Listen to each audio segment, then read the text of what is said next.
My family supported my sister's secret affair with my boyfriend on the night of our engagement. 5 years later, she is deep in debt and pleading with me for $75,000 to pay it off. I, 29 female, recently got a call from my mother, who I hadn't spoken to in almost 5 years, saying that she needed my help because my sister and her husband had just been through a tragedy. For context, the man who is now my sister's husband was actually supposed to be my husband. Once upon a time, my sister, 27, female I'll call her, Melissa, hooked up with my fiancé, Lucas, 29, male, on the day of my engagement. Lucas and I had been together since college, and he proposed to me after almost 5 years of being together. He'd thrown a party for us to surprise me on the night of our engagement, and I still remember feeling like I was on top of the world until around 10 p.m., when I decided to go out into the backyard for better reception and caught my sister all over Lucas. There they were, making out so passionately that for the first couple of seconds, they didn't even notice me standing there with my mouth wide open. I couldn't believe that he was doing this to me after almost 5 years of togetherness and on the night of our engagement. No less, when they finally did take note of me, they broke apart instantly. But it was too late. I made a run for it, got into my car, and drove as fast as I could to the nearest hotel that I could find. I was hyperventilating because I was so shocked at what I had witnessed. I was somehow trying to process it and willing it to be untrue. But then I received a text from Melissa saying that she was sorry, but she was in love with Lucas, and apparently this had been going on for a really long time now. I was in the hotel room when I received that text, and I broke down like never before. After Melissa, Lucas texted me pretty much the same thing and said that he had only proposed because he felt that if he committed to me, then he would be able to push Melissa out of his head. Obviously that hadn't worked, and it made him want Melissa even more. I was just a placeholder in the way for Lucas to finally meet Melissa. I stayed at the hotel for a couple of days and tried to put my act together because I was still feeling crazy and trying to force myself to believe that this was just a cruel prank that life was playing on me. After almost 4 days, I finally went back home because I did need to collect my stuff and rejoin work. If I didn't want to get fired, when I showed up at home, I realized that my family had been living with Lucas, under the same roof, waiting for me to come back. It would almost be touching had it not been for the circumstances under which I left. Everybody had been trying to text me and get me to respond relentlessly after I disappeared, but I hadn't replied to a single one of those texts. So, needless to say, there was a lot of chaos when I finally came back, and everybody made it a point to hug me and tell me how glad they were to see me. Even Melissa had the audacity to come to me and give me a giant hug with tears in her eyes when she saw me. I was too disoriented to even react to that, and just stood there like a silent statue while everyone clamored around me.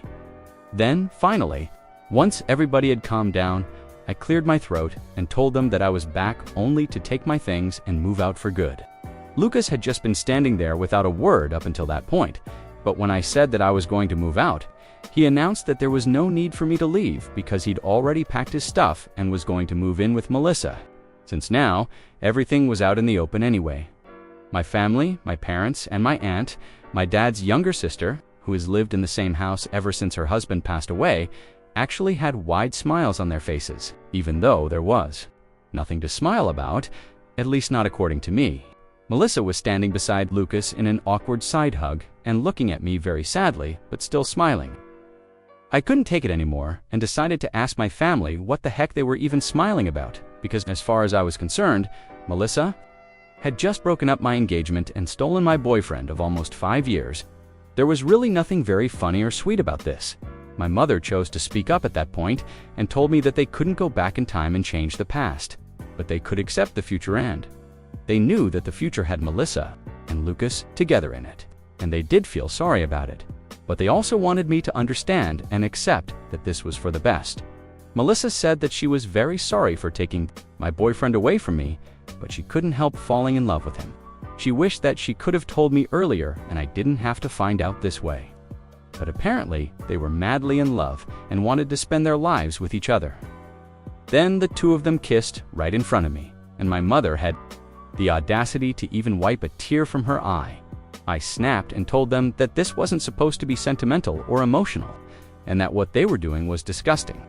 To my surprise, my family seemed to get annoyed with my behavior and told me that I was being too bratty about the situation.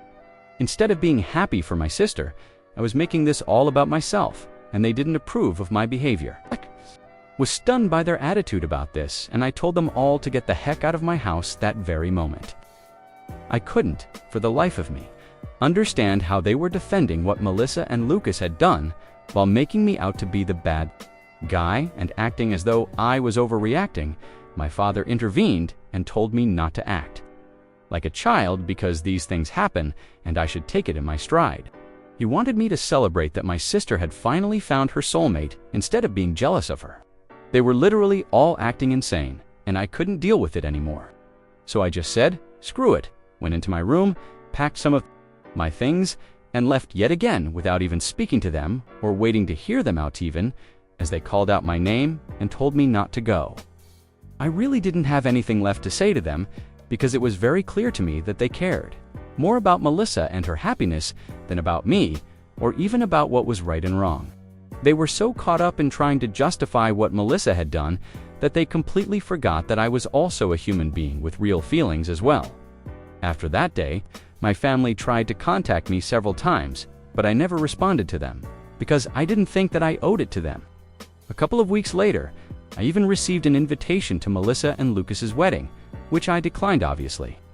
All the common friends that Lucas and I had also declined the wedding invitation in solidarity with me, and even a couple of relatives who knew the truth refused to interact with my family after they learned how they had treated me in the aftermath of the party. It's been 5 years, and I've pretty much cut them out of my life entirely. They occasionally tried to weasel their way back into my life by wishing me on my birthday or New Year, but I always ignored them. I never even blocked any of them, though I did remove them from my following and friend lists. But since I have a public account, they could see what I was up to, which is what I wanted. I wanted them to see, and I wanted them to know that I was leading a fabulous life and keep burning with jealousy.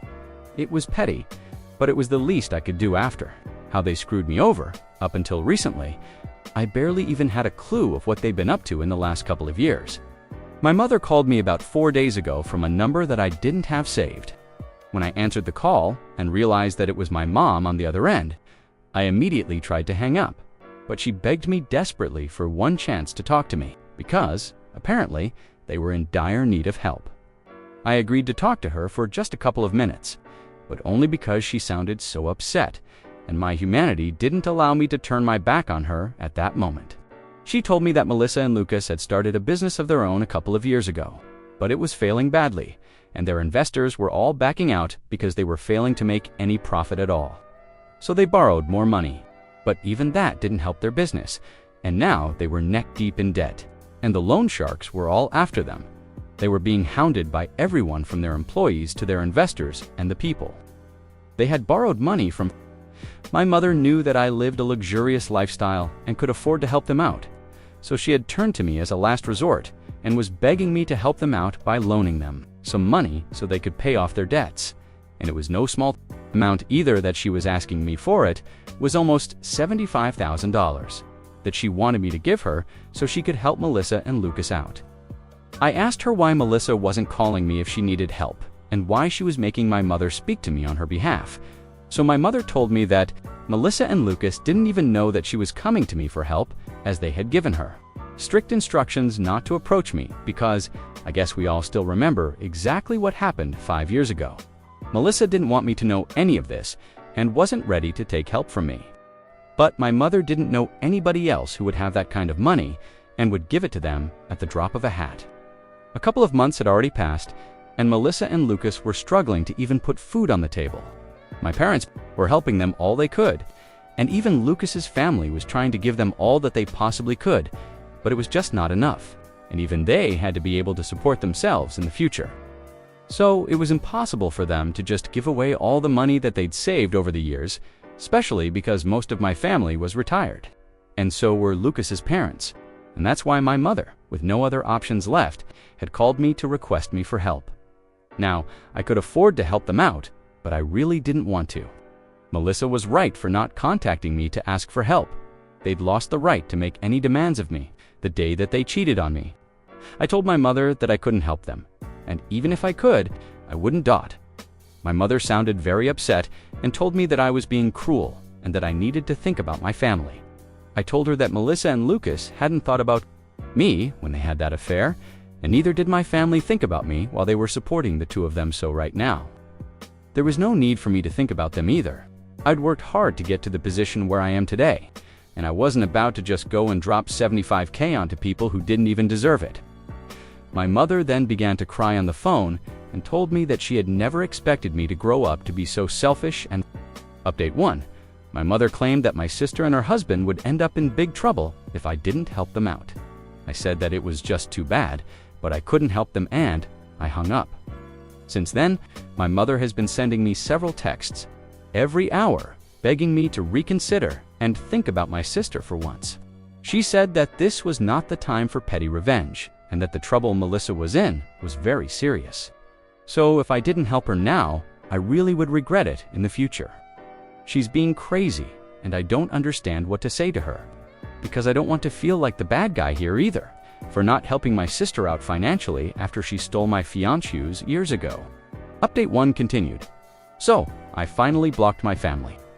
I hadn't done that earlier because A, I wanted them to see what I was up to and feel jealous of me, and B, I thought that cutting them off entirely could be something I would regret in case something bad happened to them.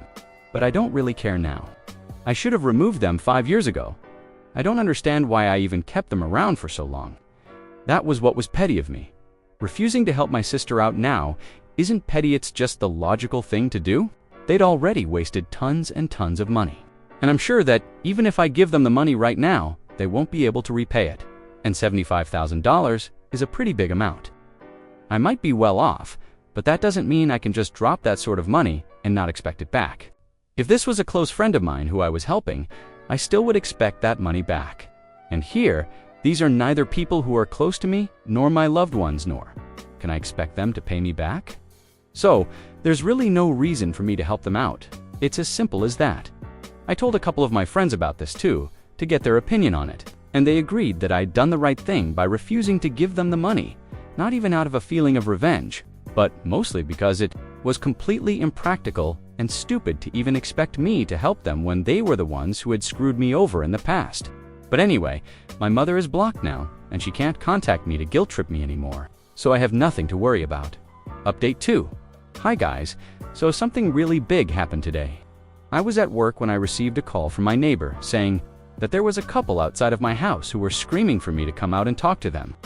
My neighbor told me that they seemed pretty crazy and ended up screaming at the door for about an hour, refusing to leave.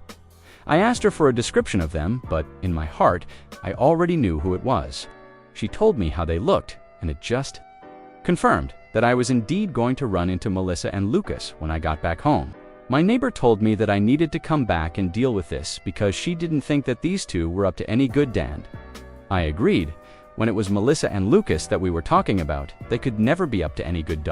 So, I thanked her and started driving back home immediately because I couldn't risk them getting into my house at any cost. I got there in about 15 minutes, luckily, and caught them in the act of trying to break into my house by picking the lock on my door. I pulled up in front of my house and asked them what the hell they thought they were doing, and then I tried to call the police immediately. But Lucas was as quick as lightning, and he rushed over to me and knocked the phone out of my hand.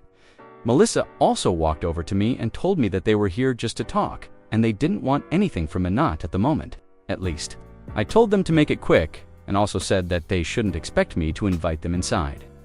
So whatever they had to talk about had to be discussed out there in the yard. They seemed to be okay with that, which was a relief because I really didn't think that it would be a good idea to invite those two inside in close quarters. They already seemed pretty hostile. So I didn't know what to expect, since they'd said they didn't want anything from me. Melissa started talking and told me that our mother had told her about that phone call and how I'd ignored the subsequent texts from her and then even blocked them all. She told me that the way I was behaving was very unfair and that it had been 5 years since then, so I really should be over it by now. Instead, I was resorting to such silly and dramatic acts just to get a little bit of attention from my family. She said that she'd felt very insulted because of how I had refused to help the man. That's what she was here to talk to me about. She said that she'd been able to arrange the money for now, but there was a very strong chance that she might need more in the future. And because she'd sold their house and all their jewelry to get the money this time, she obviously couldn't do that again. So, she had to know that she could fall back on me and rely on me for help when she needed it. I told her that no, she couldn't, and she must not count on me at all under any circumstances, because I hate her and her husband with a passion. I was so angry that I also told her that it was taking me a lot of restraint to not hit her at the moment, so it would be in their best interest to just leave. Lucas had the audacity to say that they weren't going anywhere until I signed a document. That would confirm that I would give them money in the future whenever they needed it. I mean, it wouldn't even be valid if I was forced to sign it under pressure. I'm pretty sure there are laws against it.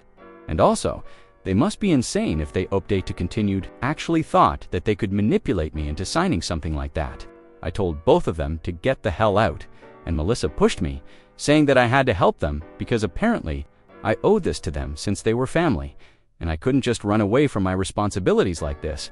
I was shocked that she'd actually pushed me, and I was about to slap her. But I controlled the urge to do that because things would only get worse if I got violent. Instead, I decided to grab my phone, which had fallen to the ground when Lucas knocked it out of my hand, made a run for it, climbed into my car as quickly as I could, and then drove off without even bothering to check my rearview mirror. I hadn't bothered to shut off the engine when I had left the car, so it was still running, and it didn't take me much time to get a head start on them.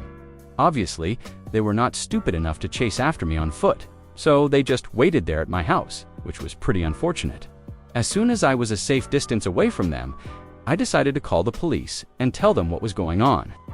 Then, I drove back to my house just in the nick of time, because the police had already arrived within 20 minutes. I filled them in on everything, and they arrested and took Melissa and Lucas away.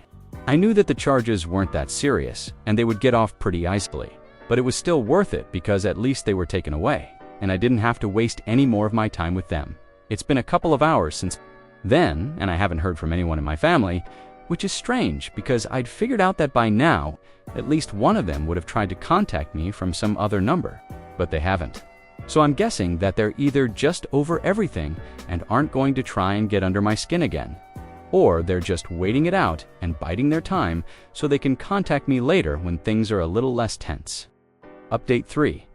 Hi. So the last update was about a week ago, and I'd honestly started to believe that my family was actually not going to bother me again because I'd called the cops on Melissa and Lucas.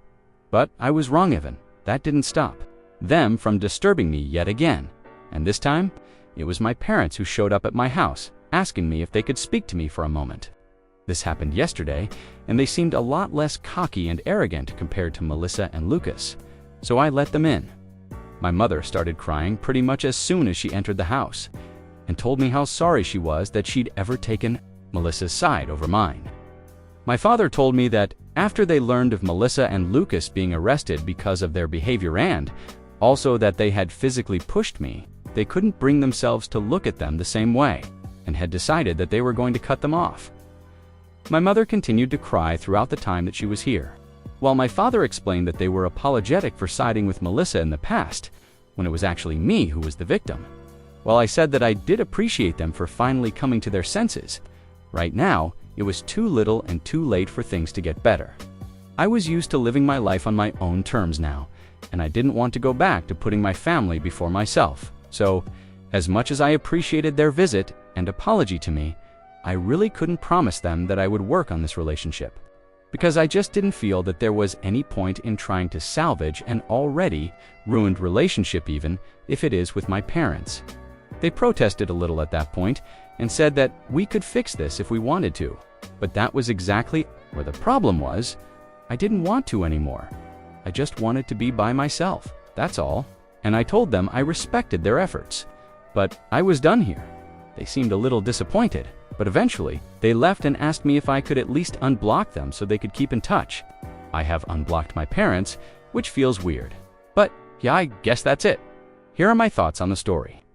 What a wild ride from betrayal to break.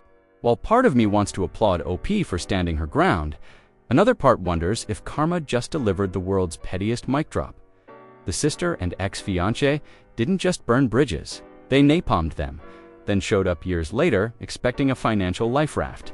The audacity, and the parents, oops, our bad apology. Too little, too late. This isn't just a story about revenge, it's a masterclass in self-respect. Op didn't just move on. She upgraded her life while her family was stuck. In the drama they created, lesson learned. When someone shows you who they are, believe them, and maybe change the locks, just in case.